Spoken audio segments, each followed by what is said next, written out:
Yaman, kama kawaida hapa ni The Deep Dive Podcast ambao tunakujia kila siku ya wiki ambao tunahakikisha kwamba tunakupatia burudani. Lakini kumbuka kwamba hapa nipo na wanangu wa nguvu kabisa. Hapa ni presenter Marandu ama producer Marandu, mtu mwenye wazifa na pesa zake. Yo, nite PhD Kidato na pia mimi nishatimba ndani ya mjengo. Of course Papa Nzomo, baba mwenye nyumba. Alafu kila siku tunaifanya tena kama siku nyingine, tunamwachia Mwenyezi Mungu ana decide pale. Kama kawaida ni kwamba unajua kwamba kuna matukio mengi ambayo yameweza kufanyika ndani ya hii wiki, na baadhi ya stories ambazo zimeweza kufanyika na kwamba tulikuwa tunahakikisha kwamba tunakupatia ili kwamba uweze kuhakikisha kwamba pa unaburudika. Lakini kabla ya hapo nikipenda niseme hivi, Kida, yes, inakuaje? Kuna vitu fulani ambavyo nimeviona ukivifanya hii wiki. Kwamba kuna maskani fulani nishakutana naye. Maskani gani? Mtaje. Vitu vingine ni vya nyuma pazia, usio? Tukutane nyuma curtain. Nitaje. Taja. Juzi nilikukuta mahali fulani. Ukiwa unapiga kitu hivi. Kitu gani? Sijui kama ilikuwa ni mnazi, sijui kama ilikuwa ni bia, sijui ilikuwa ni kitu gani. Unaelewa sisi ni watoto wa kiume. Mahali popote unajua baada ya kazi lazima uzame mahali fulani ukafanye nini? Ukapatie mwili shukrani. Usipo mwili shukrani unaona kwamba vitu haviendi sawa? Haviendi sawa. Ndio maana mimi naambia hivi. Mimi I think last week nilitangaza nikasema kwamba today is my last day kukunywa pombe. Leo umeokoka? Acha.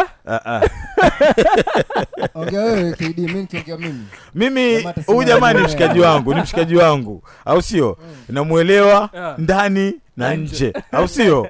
Sasa akianza kusema kwamba ameachana na hizo vitu, mimi kama ananizengua kiasi. From today mimi uraibu wangu ni chakula na kufanya kazi. Sijaiona. Hii story nyingine ya kusema sijui kuna madem sijui nini. By the way mimi sahi kuna dem fulani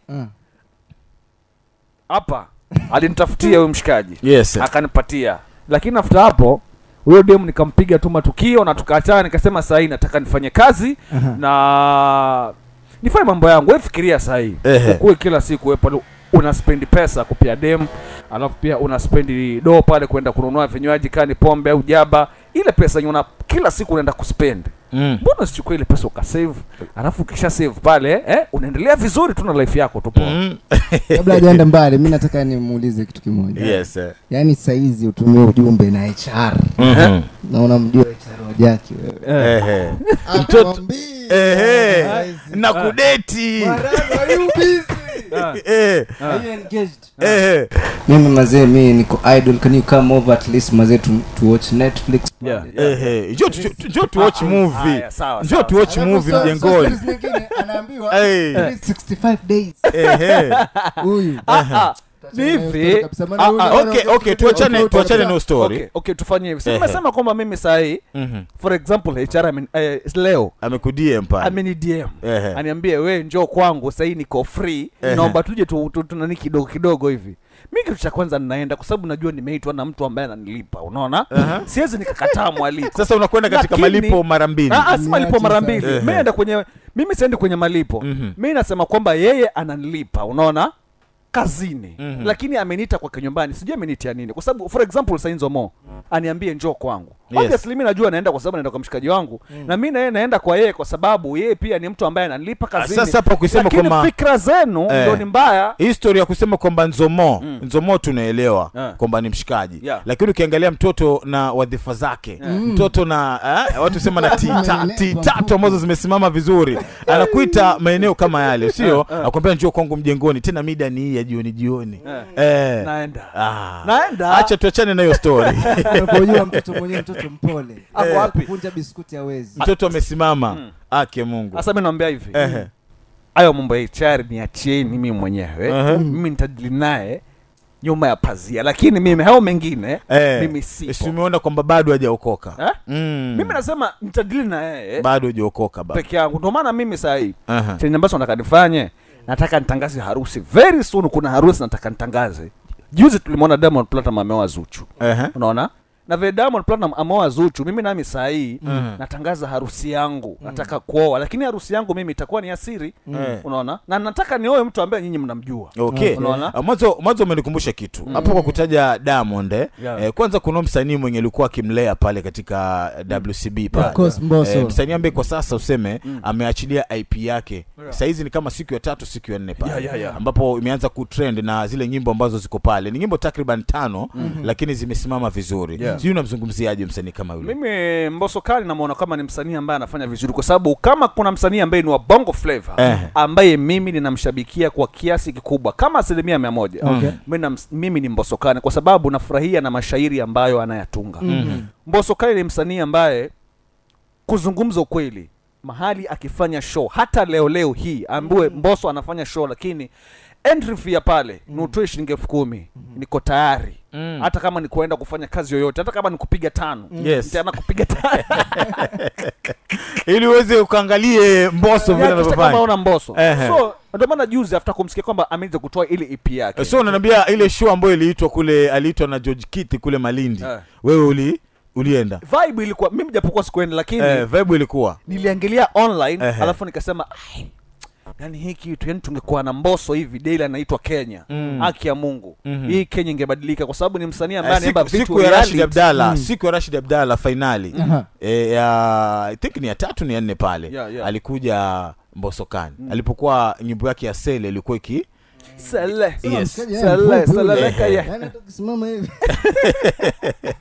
mfupi, lakini katika tasnia ya muziki mimi nampatia mkono huko vizuri. So tukiangalia katika safari yake ya muziki kuanzia pale ya Moto Band, alipokuwa bado ni kijana mdogo sana, alipokuwa wakingangania Ruby wakiwa katika chama kizima nakumbuka nyimbo. So tunaangalia pale Mbosso alikuwaje na sasa hivi ukiangalia mtizamo wake wakati alipoingia katika mkataba na WCB mpaka ikafikia time alipokuwa alitoa nyimbo fulani ambayo ili trend sana katika East Africa, ile nadekezwa ile ambapo ilifikia time mpaka katuzwa gari ambapo muonekano wa Aria lakini sasa katika maisha yake pale kutuzwa kidato ni kwamba wasanii wote walituzwa pale wa WCB. Sema lakini ilikuja kwa muonekano kwamba mashabiki wengi wanakuwa wanamtazamia tu Mbosso kwa sababu ya ile nyimbo ambayo umekuwa umeizungumzia ilikuwa ina trend at that time. Lakini wasanii wote wa WCB walikuwa na zawadiwa ile Haria. Wale ambao wasanii tuseme walikuwa ni tajika ambao wako vizuri, wanakaa karibu na Diamond. Wasanii ambao wengi walipatiwa lile tuzo la hiyo gari ya kifahari aina ya Haria. So walijivunia sana. Lakini sana focus ikaenda kwa kijana wetu Mbosso. Ambaye alikuwa bado ni kijana mdogo wakati alikuwa ametoka kwa kikundi cha ya Moto ambacho kilikuwa kinafadhiliwa ama kusimamiwa na nani? Na Mkubwa Fella. Ambaye pia ukiangalia kwamba kwenye ile kikundi cha ya Moto Band ni kuna ambalo pia wakati wake lilikuwa linapendwa zaidi mpaka inafikia mahali waliweza kufanya show kubwa sana nje ya nchi. Kwa hivyo kuona kwamba mimi leo hii kusema kwamba Mbosso angekuwa bado yuko ya Moto Band wangekuwa sasa kwa pakubwa sana, lakini sijui ilifikiaje paka wakaamua kwamba iweze kuvunjika ya Moto Band na kuweza kuona kwamba kila mmoja iweze kwenda kivyake, kwa sababu pia tumeweza kuona kwamba baadhi ya wasanii ambao waliweza kutoka pale na muona kwamba Mbosso peke yake kwa sasa anafanya vizuri, wengine wote wamepotea kidogo. Lakini pia kuna tamko ambalo walipiana wakati wakiwa katika ile show kule Uingereza. Walisema kwamba itakuwa ni vigumu sana kuja kuachana. Yaani ile talaka sijui ilikuja vipi paka unapata kwamba wakaachana, Aslay akashika njia zake, Enoch Bella the same, na pia Beka Flavor pale akaanza kutoka na nyimbo zake kadhaa, lakini kwa bahati mbaya unapata Mwanyambe saizi anatamkwa sana kwa vinywa vya watu ni Mbosso Khan. Lakini hata pia tukimkompea Mbosso na Aslay, unaona ni nani pale kidogo yani anawika sana. Lakini katika njia unapata yule ambaye amuelekeza mwenzake njia, ndio mimi nasema kwamba Aslay atabaki pale. Aslay yako juu kwa sababu kwa kweli hauwezi ukampita mwalimu wako. Unajua mwalimu wako ndiye ambaye anajua kila kitu na yeye ndio ambaye anakuelezea kwamba kuna kitu hivi na hivi, kwa sababu hata yeye mwenyewe Mbosso Khan ile siku ya juzi ambayo alikuwa anazindua EP yake aliweza kumpatia shukrani kubwa sana Aslay akisema kwamba mimi kilichonifanya kwamba niingie kwa ya Moto Band, kilichomtoa kijijini kwao ni Aslay. Yeye ndiye ambaye aliona kwamba yani kijana mdogo anaimba na mimi pia niko na uwezo wa kuimba, mbona nisimbe? Na pia yeye Aslay ndio ambaye alimchukua Mbosso na kumpeleka kwenye lebo ya Moto pale na kuweza kuingia pale na pia wakawa na perform vizuri. Unaona, kwa hiyo wakati wote hakuna siku Mbosso atawahi kumkosea heshima Aslay kama vile venye Mbosso kumkosea heshima Diamond Platnumz kwa sababu yeye ndo ambaye amemlea kwenye industry. Like sahi Kidato wewe ndo umenilea, si ndio? Si ndio? Kutoa katika industry. Umetoka machimbo mengi. Kwa sababu kabla hatujaendelea mbele, mimi nakumbuka mwaka 2023 tunakutana. Yes. Unaona? Wasema pale mipigo ilikuwa kupiga kishenzi. Yaani hakuna namna. Sema jamani anatembea kwingi. Si unajua watu wametoka mbali. Mimi nakwambia life ambayo nishai kuishi. Kidato anaijua. Kabisa. Kwa hiyo mimi nasema kwamba Mbosso wakati wote atabaki kumshukuru Aslay kwa sababu yule ndiye ambaye alimtoa kwenye maskani ambao ilikuwa Mbosso. Sahi asingekuwa amefikia WCB mpaka kupita na nguvu. Ni kama tu utofautishe story nzima ya Alikiba. Sasa hivi Alikiba Chila akisimama anasema mimi kama si Professor J kunishika mkono nisingetoka. Alafu ukija katika upande mwingine wa Fid Q naye anakuambia kwamba mimi kama si Ngwea kuniregesha na pia kuniregesha studioni Professor J ingekuwa nimepotea katika industry ya muziki. Of course hata ukipanda huko majuu tunasema ni kunaitwa United States of America. Ni kwamba unasikia Nicki Minaj anakuambia isingekuwa Lil Wayne. Yes. Na pia naye Lil Wayne pia anasema isingekuwa mtu fulani mimi singetoka katika. Of course kuna chain. Kuna chain. Ndio maana mimi pia nasema isipokuwa Kidato nisingekuwa hapa kupiga hii The Deep Dive podcast. Kwa hiyo nasema hivi wakati wote kila mmoja hapo na mtu wake ambaye ashawahi kumpatia connection man fulani ili kwamba hawezi kuai mchongo. That's why nasema kwamba kwenye EP ya Mbosso ambayo aliweza kuitoa juzi ilikuwa ni kitu kikubwa ambacho watu wengi walikuwa wanatarajia kwa sababu after kutoka WCB watu wengi sana waliweza kuona kwamba Mbosso alirudi kijijini kwa Kibiti. Lakini after hapo ameweza kuwashtua mashabiki na kuonyesha kwamba yeye bado yupo kwenye industry baada ya kutoa ile EP yake. Na kwenye ile EP ambao aliweza kulifanya ile tamasha lake juzi aliweza kuelezea kwamba Mbosso pia tukumbuke kwamba akona kaugonjwa fulani hivi ambao ako nako. So siku ya juzi anasema kwamba siku 2 kabla ya ile tamasha zima la kuzindua ile EP yake aliweza kukua mgonjwa kiasi paka akakimbizwa hospitalini. Lakini hayo yote akaweza kuyashinda na baadaye akaweza kuzindua. Na kwa hiyo kwa sasa Mbosso ameweza kusema kwamba atarudi kikubwa zaidi. That's why ameweza kusema kwamba yeye ameweza kugawanya matokeo yake ya muziki mara 3. Kuna room number 1, kuna room number 2 na kuna room number 3. Kabisa. Alright, tukija katika upande wao kusema kwamba Mbosso kwa hii AP ambayo iko pale takriban nyimbo 6 ambazo zimesimama vizuri. Mimi kongoli ya kwanza ambayo naweza regesha kwa Mbosso amefanya vizuri katika tasnia ile ya muziki pale ni kwamba hakuna hata nyimbo moja aliyosema kwamba Papa Nzomo niko na vazi hapa imenishinda njoo studio uweke sauti. Umeona amepiga ngoma zake vizuri, mashairi yamepangika. Yaani vitu vingi vinavutia. Hata unapata katika mitandao ya kijamii ikiwemo TikTok washikaji kibao wako pale mwanzo wa dada. Yaani vingi inavutia zile ngoma zake unapata kila moja yako ile kuirudia ile nyimbo inapigwa challenge kabisa. Sema lakini Mbosso naye amebobea sana kwenye sekta ya kuimba muziki aina fulani wa mapenzi.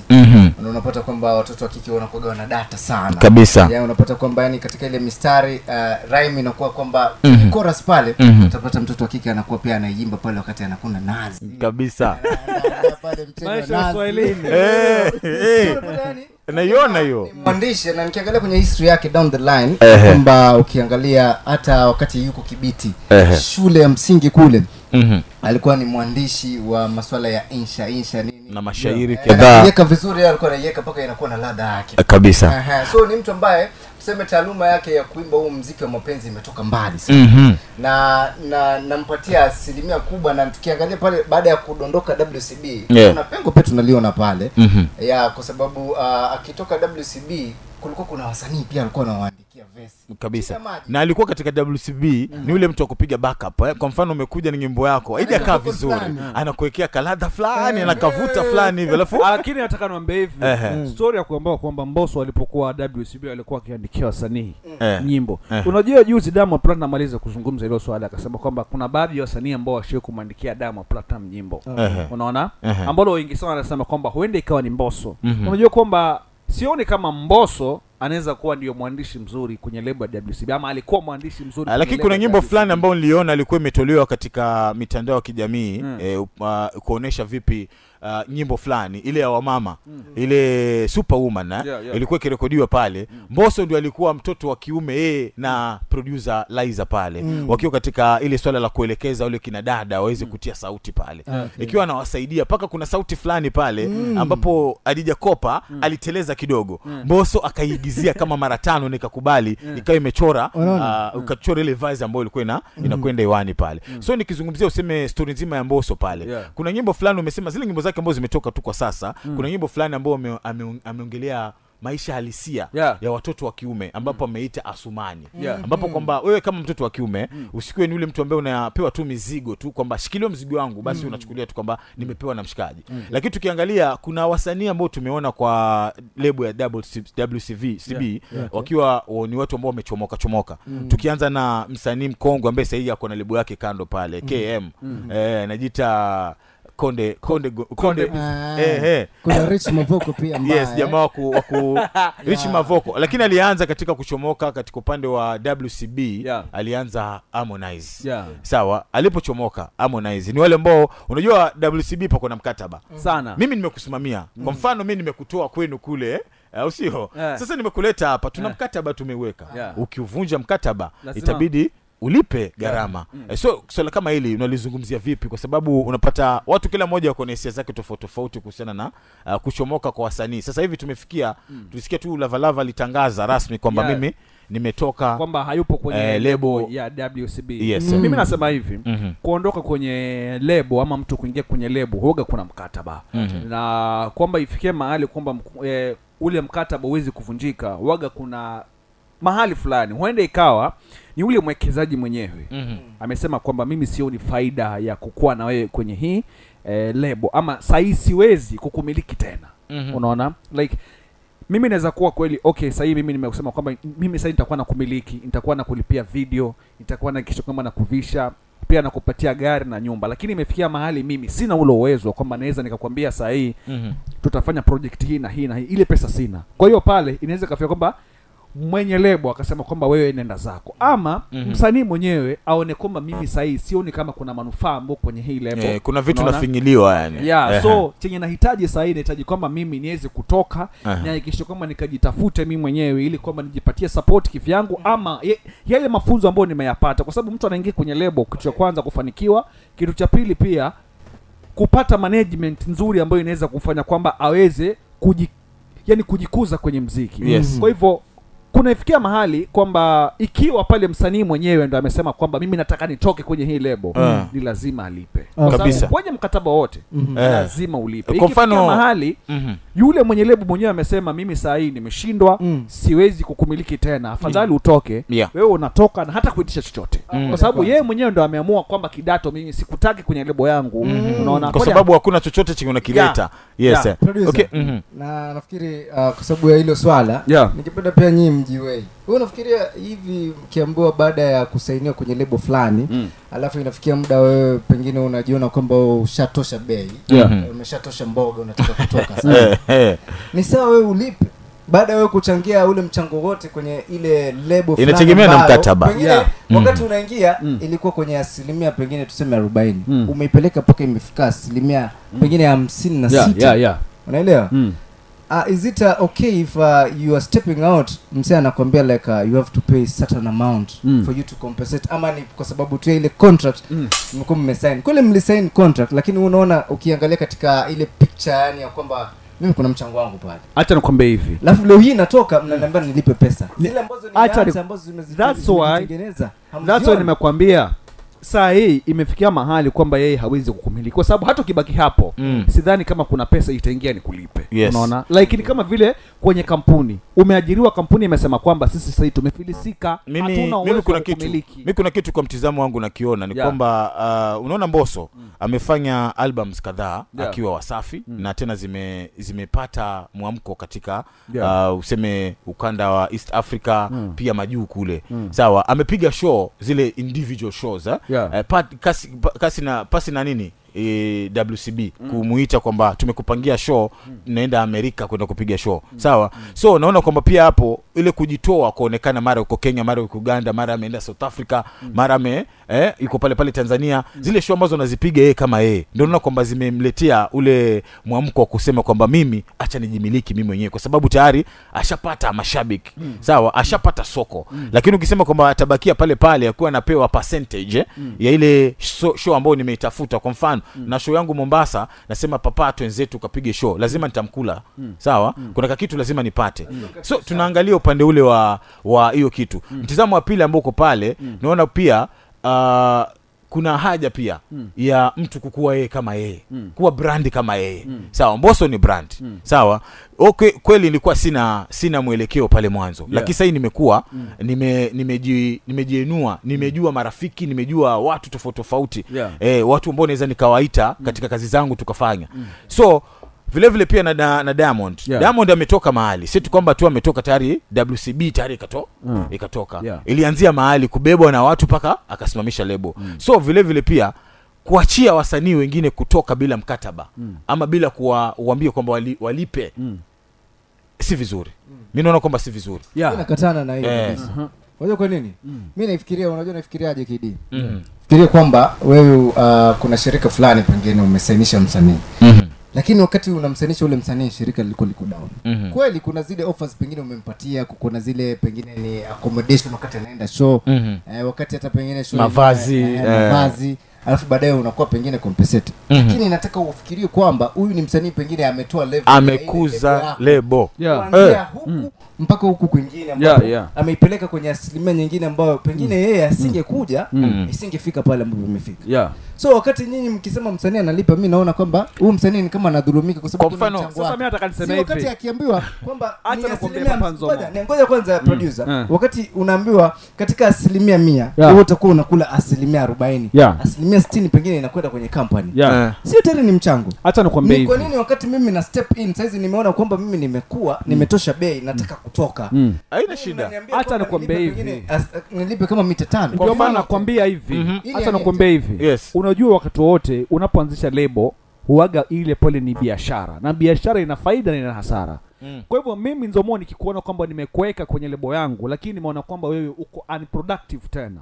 Unaona imefikia mahali kwamba ile pesa ambayo nilikuwa naiweka kwanza baada ya kuwa nimekuweka, lakini saa hii pesa imebadilika kwamba haingii vile, paka sasa inaingia hasara. Kwa sababu naweza kuwa saa hii wewe mimi nina invest 1 million, lakini faida ambayo nina invest kwenye ile 1 million yani aidha pale nimekusimamia video, hiyo video imekula karibu 1 million, lakini mimi sipati 1 million.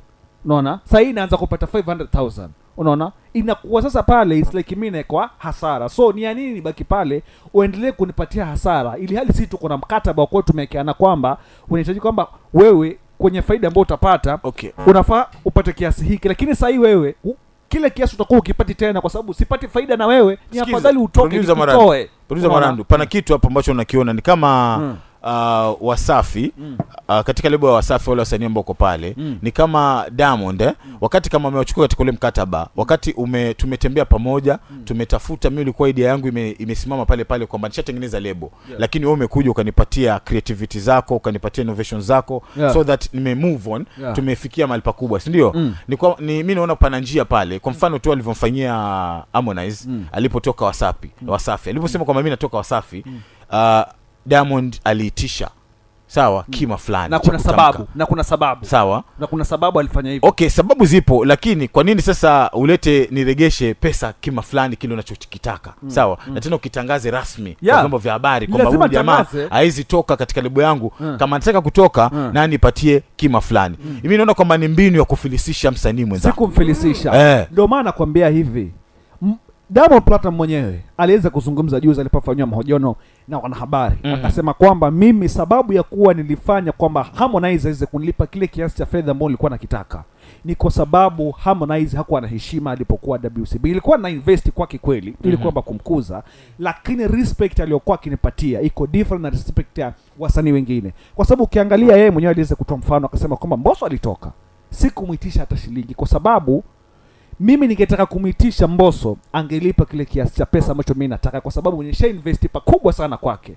Lakini Harmonize alikuwa hana respect kwangu. That's why nikasema kwamba kwenye mkataba tuliandikishana kwamba yeye mwenyewe kwa sababu ukiingia pale waga kuna maandishi unaandika, unapoa pale mkataba usome, uelewe, alafu baadaye usaini. Kwamba mimi saini kitaka kutoka mimi kwa mwenyewe hiari, kuna kiasi fulani nataka kulipa. Kwa hivyo pale huaga umeandika mwenyewe, sio kwamba mimi pale nimefanya kukulazimisha ulipe, uliandika mwenyewe kwanza. Kwa hivyo Harmonize mwenyewe aliandika na baada ya hapo alipotaka kutoka akapoa mkataba. Na obviously pia Diamond Platinum alikuwa anaona kwamba huyu jamaa haniheshimu kwa sababu anaona kama mimi ni mtoto na pia anataka kumuua kimziki ili asiendelee. Kwa hiyo akasema kwamba okay, sasa fanya hivi. Mimi nimekuona wewe, hatuwezi tukaendana hapa kwenye hii lebo. Fanya hivi. Ile kiasi cha pesa nilikuwa nimekwambia kwenye hii, yani huu mkataba ulipe. Naomba ulipe na uende zako. Mbosso alipotaka kutoka juzi, hata Lavalava mwenyewe sasa ametoka, lakini pia siku hiyo Diamond Platinum alizungumza akasema endapo Lavalava atatoka kwenye lebo yangu mimi niko radhi nimwambia aende bure, simtaki hata shilingi, na isitoshe nina uwezo wa kumpatia kiasi fulani cha pesa aende akaanzie maisha. Unaona? Kwa hiyo inategemea na mkataba venye umesaini. Ikiwa ulisaini kama mkataba ulipe, ukitaka kutoka lipa kwa sababu ile ni biashara. Diamond alisema kwamba nilitaka Harmonize alipe ili kwamba hii ni lebo ya kuwa pia nipate nafasi ya kumchukua msanii mwingine nimlete pia afaidike. Ndio maana mimi nakujibu tena hapo producer Morando. Ni biashara kweli. Lakini nia wakati wewe unasainishwa, wewe ni msanii mdogo. Nisipo sign pale hakuna mali nitaenda. Sasa inabidi kwamba niweke sign yangu, niwe kwenye wale mabao ya WCB ndio niweze kupropel mpaka nifike mahali ambapo mimi nataka kufika kulingana na talanta yangu pengine pale ambapo na azimia nifikishe. Okay, umesema kitu papapo. Kuna wasanii ambao wanatoka katika 254 ambao tunawajua wasanii kadhaa, ikiwemo mmoja aliweza aliposikia lebo ya Wasafi akajibrand akasema kwamba anaitwa Willy Msafi. Sawa. Kuna mwingine pia ule Bahati. Kuna msanii pia ikiwemo Echo 254 pia naye alifika, Chikuze. Paka tukapata taarifa kwamba Chikuze sasa yuko kwenye lebo ya WCB. Yes, na pia kuna msanii kutoka hapa Tumeleo maeneo tu hapa anajiita Dasla. Pia naye alikuwa katika msukumo wa kwenda lebo ya Wasafi. So tunajiuliza tu katika hawa wasanii ambao tuko nao kutoka ukanda wa Pwani, kwa nini sisi tunashindwa mpaka tunategemea tunakuwa na matamanio ya kuingia katika lebo za watu katika nchi tofauti? At promotion. Mimi naweza sema kwamba wakati unafanya muziki wako, sote ni watu ambao pengine tumezaliwa coast. Toka haujielewi toka mpaka unafika mahali unajielewa, unaelewa muziki ni nini, unaelewa ni nini msanii anafaa afanye kwenye muziki na ni support gani anafaa kupata kwenye muziki ndio muziki umtoe pengine asikike kwenye mataifa mengine. Unapata kwamba kuna ile promotion fulani ambayo haiko katika uhalisia wake hapa coast. Msanii anajituma kweli, unapata video yake iko down. Ama pengine audio ingepata pengine producer kama tuseme Mash Beats, tupate na Ink, tumweke na producer pengine wa Shirko kule Mombasa, watengeneze beats ya kumsupport huyo msanii. Hakuna ile support. Ni kwamba wewe utakwenda kwa ule producer ambaye wewe unamjua huyu ni producer, ni Kidatu rafiki yangu bana. Hapa Tembo Mbili mwanangu mimi sina record. Chapie ngoma tu. Mwanangu unakisela sela. Jamaa mimi si producer na niko na njaa zangu mzee. Mimi nakupigia beat tu pale. Obviously wewe utakwenda paka mahali utaniambia hii beat iko sawa. So unasema kikubwa ni kwamba ile beat iko sawa. Kuna promotion fulani haiko pale. Na quality tu. Unajua promotion inaanza mbali sana. Inaanza mahali ambapo yule ambaye anakupromote anakwenda paka kwa yule producer ambaye anaproduce ngoma kali zaidi. Buda pale anagaramika kutoa track moja ni 5,000. Wewe tulia, sina nimekugusa, sutulie. Unasemaje? Ushawahi kurekodi ngoma? Sijawahi record, lakini nishashiriki. Ushawahi kuingia studio? Sana. Lini mwisho wako lini kuingia studio? Juzi tu. Ushawahi kuimba ngoma yote, mimi hata kama ni ngoma yote ambayo haijieleweki, hata kama ni ya Manzele, kuna interest ya kuimba. Si ndio? Kuna makocha ambao hawachezi lakini wanakocha. Unajua? Unasema kuna kina Mourinho ambao hawajacheza mpira lakini wanacheza. Hata mimi namwambia huyu. Hata mimi nimekuwa juzi. Tuona hawa ndio baadhi ya wale wasanii ambao nishe kuwaona. Kelele nyingi lakini ukimweka studio hakuna kitu anafanya. Unaona huyu. Kwa sababu acha nikwambie hivyo. Unaona mimi ni shehe kwa msanii. Nadhani Kideto tunaelewa. Mimi nakwambia shehe kwa msanii. Mimi naelewa pale ameanzia. Okay, tuache na hiyo. Tukija katika East Africa tuko na wasanii ambao mimi naweza sema mimi kivyo vyote mahali popote naweza tembea na jina la Konde Boy. Sema kwamba Harmonize ako vizuri. Tukija katika upande ule katika wasanii ambao wakishika maiki wakipewa adhira kama hivi, watu wamekata tikiti na pesa zao, watu wenye magari yao, watu wenye pesa zao wametoka katika mataifa tofauti kuja kumwangalia Harmonize. Naamini kwamba Harmonize atawaboesha, atapiga mziki wake vizuri na atacheza vizuri mpaka watu wafanye nini, wakuwe entertain vizuri. Hujui industry ya muziki hivyo. Acha nikwambie hivi. Mimi mwenyewe nikiangalia hivi naona kwamba Diamond Platnumz anafanya vizuri kwa sababu bado sasa mimi nikwambie siku ya juzi hivi, kama mtu ana uwezo wa kuingia kwenye mitandao ya kijamii na angalie siku ya juzi Diamond Platnumz alifanya show London kwenye uwanja wa Albert. Alipofanya ile show alikuwa msanii wa kwanza East Africa kujaza uwanja na kwa watu 5,000 na watu yani watu walijaa wengi pale kwenye kiwanja. After hapo ukumbuke kwamba saa hii ukitaka saa hii bado kuna tiketi bado saa hii watu wanakata. Wazungu huko London unaambiwa kwamba unalipa $55 upige picha na Diamond Platnumz peke yake. Show alipiga juzi akajaza uwanja, na sasa hivi ukitaka kupiga picha na Diamond Platnumz unalipa $55. Kuonekana kwamba Diamond Platnumz ndiye mzuri kwenye mambo ya performance. Na sasa hivi Diamond Platnumz akija Kenya mimi utakwenda na wewe pia tunaenda pamoja. Yes sir. You know that hard work and a consistency can beat talent. Ati nini? Hard work and consistency. Talent. No. Inaweza kwa mfano tukiangalia Cristiano Ronaldo post pengine mara moja kwa mwezi. Yeye ana post kila siku. Una talanta, umeikalia ile talanta na kichwa chako tayari ushaki switch kwamba I'm talented bana. Mimi nikifanya kitu. Sasa sio unaanguka na nani kwa sababu nimemsikia mtazamo wake. Diamond Platnumz. Mimi niacheni hapo kwa ayo. Ama hujue huyu hana msanii ana support kwa sababu namjua. Hakuna msanii ana support. Sikize mtazamo wake anasemaje. Sikize mwenyewe hata mjui msanii. Unaona? Hawa ni wale wasanii. Kuna msanii fulani by the way. Kuna time nilikuja kufanya interview nikamuuliza kilichokufanya uingie kwenye music industry nini? Akasema mimi nataka nipate mademo. Mimi nafurahia nikiona kwenye TV. Mademo wanacheza na majamaa pale. Wanashika nyashi, unaona? Wanashika nyashi pale, unaona? Alafu na kukunywa vinywaji. Sasa ile kitu nikaipenda. Sasa ni hawa. Ndio kama hawa. Kwa sababu hawajui wasanii. Msikiza amesema msanii wake ni yo baba. Wewe umesema ni Diamond. Nataka ngoja kwanza before hata tuanze mambo mengi. Uangalie vile vibambo Diamond anatoa. Kawi sana vinapotea katika industry. Lakini pia sawa kwa sababu mziki huaga hata sahi ukitoa ngoma. Kuna ngoma inaweza enda ikawa hit song, lakini sio kwamba hiyo ngoma itakuwa hit song for life. Kuna time hiyo ngoma itafikia mahali kuna ngoma nyingine itaenda hit song. Diamond ngoma ambazo zinamuikisha sana amepigishwa collab na msanii fulani. Ushirikiano wa msanii fulani. Na ukiangalia ule msanii pengine wasemi pengine msanii ndo aliweka verse pale. Angalia hii ngoma ambayo imetoka juzi ya Bien na Diamond. Unaona nani amefunika? Bien amefunika. Na pia tukija mimi nataka tu nikufungie hapa. Nataka nikufungie hapa ili uelewe. Katika wasanii watatu amesema Kiba sio? Mimi